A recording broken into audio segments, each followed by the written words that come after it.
Hey everybody, welcome to this A2 English listening practice video. You can use this video to practice your listening comprehension as I speak.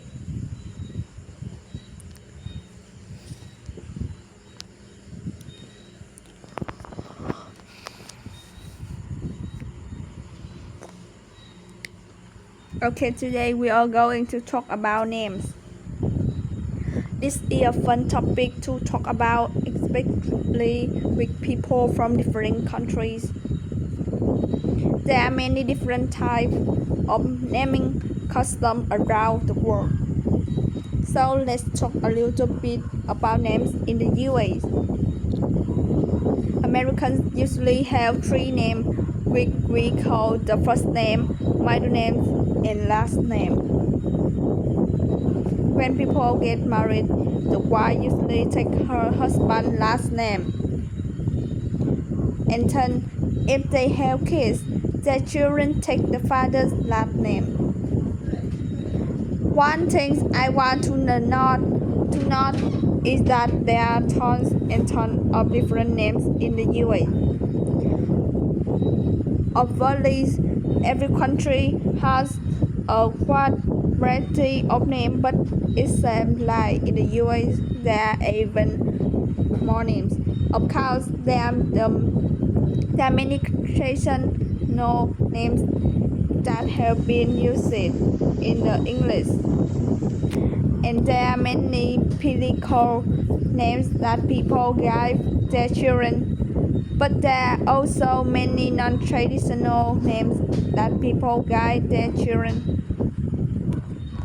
These names might come from other languages or they might be versions of exciting names, or they might be names that the parents invented.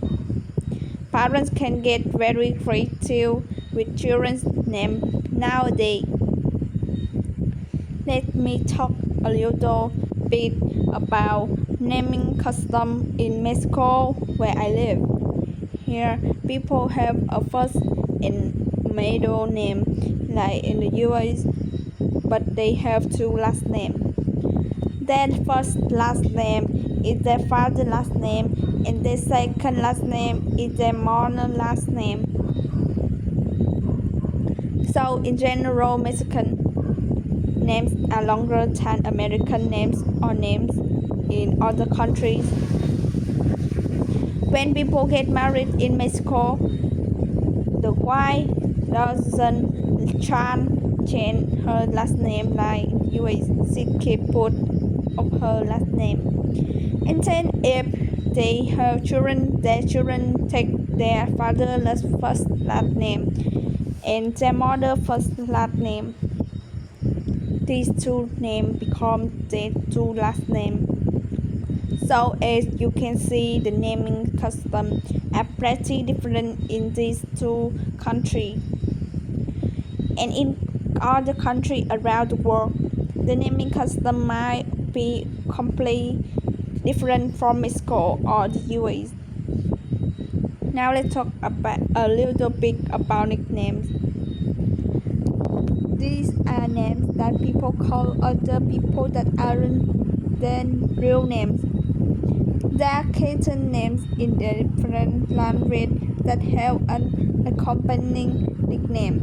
For example, in English, people name it Roper might be called it Paul sometimes, and people name Matthew might be called Matt, and people name William called Bill. These are nicknames that are atomically accepted. However, many people give more personal nicknames to their friends or family members. And when people call you by your nickname, it's often a sign that these people are close with you. They feel more comfortable with you, and so they feel like they can call you by your nickname. I think this is the case in most countries. I had a couple different nicknames when I was young, and I call it some of my friends by their nicknames. How about you? Do you have a nickname? Okay, that's all for today.